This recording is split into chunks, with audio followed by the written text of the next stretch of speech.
কৃষ্ণ পদাং সহগণ ললিতা শ্রী বিশাখান্বিতাং সচ। জয় শ্রীরূপ সনাতন ভট্ট রঘুনাথ, শ্রীজীব গোপাল ভট্ট দাসী রঘুনাথ। এই ছয় গোসাইয়ের করি শ্রীচরণ বন্ধন, যাহা হইতে বিঘ্ন নাশ অভীষ্ট পূরণ। এই ছয় গোসাই প্রভু মোরে কর দয়া, চরণে শরণ নিলাম দেহ পদ ছায়া। এই ছয় গোসাই যার মুই তার দাস, তা সবার পদরেণু মোর পঞ্চগ্রাস।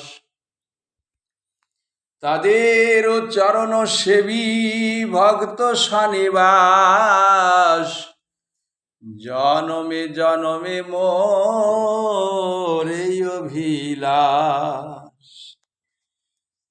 নমো মহাবদান্যায় কৃষ্ণ প্রেম প্রদায়তে, কৃষ্ণায় কৃষ্ণ চৈতন্য নামনে গৌরীতিষে নমঃ। আনন্দ লীলাময় বিগ্রহায় হেমাব দিব্য ছবি সুন্দরায়, তস্মে মহাপ্রেম রস প্রদায় শ্রীকৃষ্ণ চৈতন্য গৌর সুন্দরায় নমো নমস্তুতে। নিত্যানন্দমহং বন্ধে করণে লম্বিত মুক্তিকাম, শ্রীচৈতন্য অগ্রজ রূপেণ পবিত্রকৃত ভূতলম। শ্রী অদ্বৈত নমস্তুভ্যং কলিজন কৃপানিধে, গৌর প্রেম প্রদানায় শ্রী সীতাপতে নমঃ। গদাধরমহং বন্ধে মাধবাচার্য নন্দনম, মহাভাব স্বরূপম শ্রীচৈতন্য ভিন্ন রূপিণম। প্রণমামি শ্রী শিবাসং তমাদং পণ্ডিতং মুদা, শ্রী গৌরাঙ্গ কৃপা পত্র কীর্তনানন্দ মানসম। পঞ্চতত্ত্বাত্মকং কৃষ্ণং ভক্তরূপ স্বরূপকং, ভক্ত অবতারং ভক্তাখ্যং প্রণমামি ভক্ত শক্তিকম। মঞ্চা কল্পতরুভশ্চ কৃপা সিন্ধুভ্য এব চ, পতিতানাং পাবনেভ্যো বৈষ্ণবেভ্যো নমো নমো।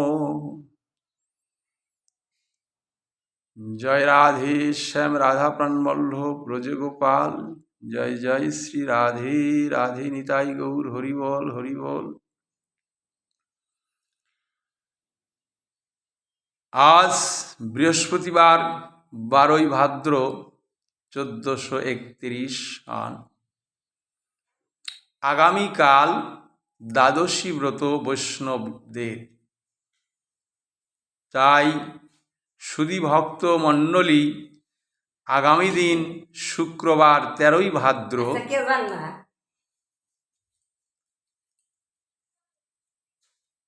সকল বৈষ্ণবীয় দ্বাদশী ব্রত পালনীয়। আপনাদের কাছে বিশেষভাবে জানানো যাইতেছে যে দ্বাদশী ব্রত পালন করতে হবে 13ই ভাদ্র 1431,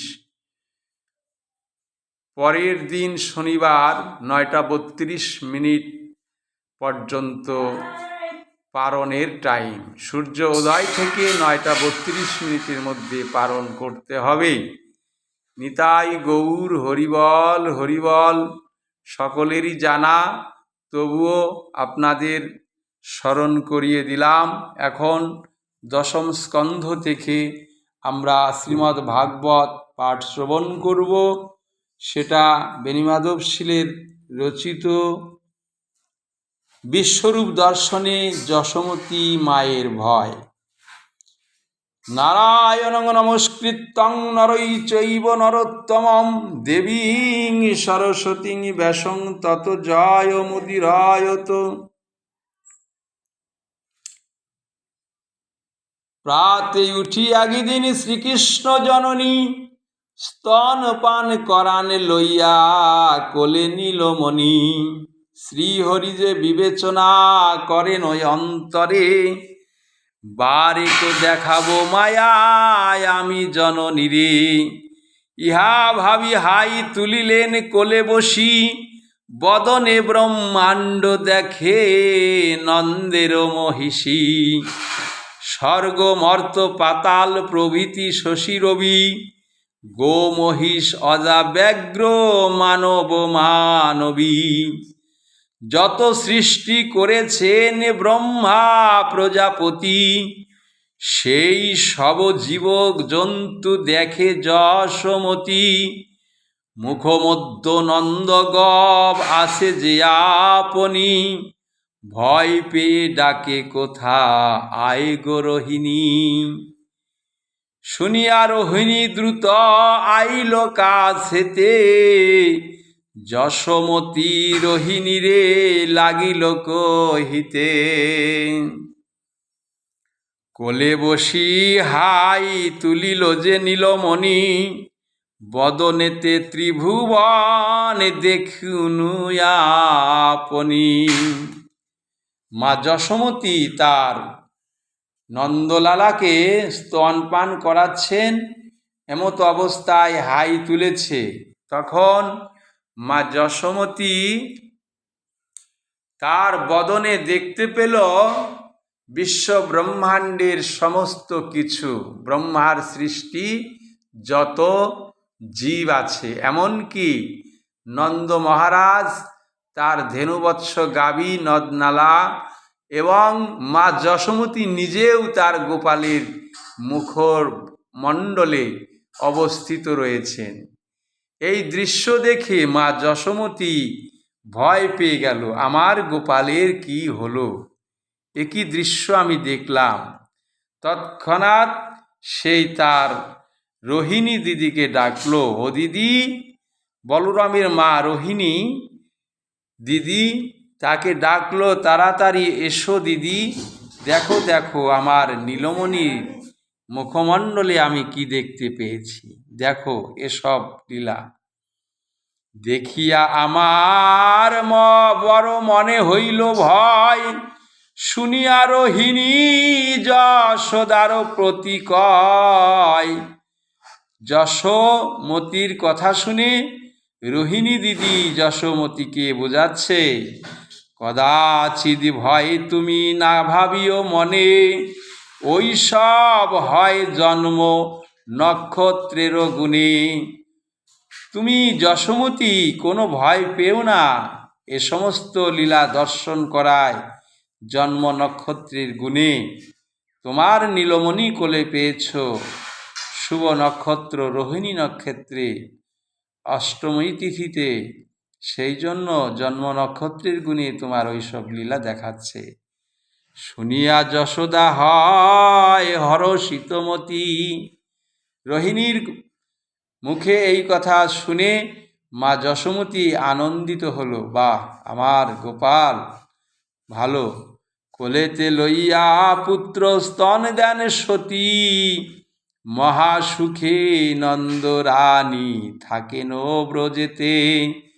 হেথা গর্গ মণি গেলা মথুরাপুরেতে, ভাগবত কথা হয় অমৃতর খনি, রচিলেন দ্বৈপায়ন শ্রীনি চিন্তামণি।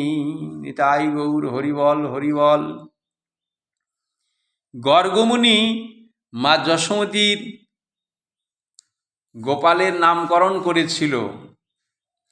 আর একদিন কর্ণমুনি তিনি একাদশী পালন করেছিল।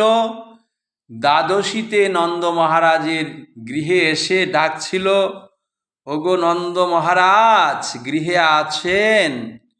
তখন মা যশোমতী গৃহ বাহিরে এসে বলছে, মহারাজ নেই তো, কি হয়েছে বলুন ঋষিবর, আসুন আসুন। প্রাতকালে ঋষি দর্শন আমার মহা সৌভাগ্য লাভ হলো। তখন ঋষিমশাইকে বাড়িতে প্রবেশ করিয়ে তার চরণ ধৌত করে তাকে প্রণিপাত করে যোগ্য আসনে বসার জায়গা দিল এবং বলল, বলুন কি সংবাদ আছে? বলল, মা আমি কালকে একাদশী ব্রত করেছি, তাই দ্বাদশী ব্রতে আজকে তোমার এখানে পালন করতে চাই।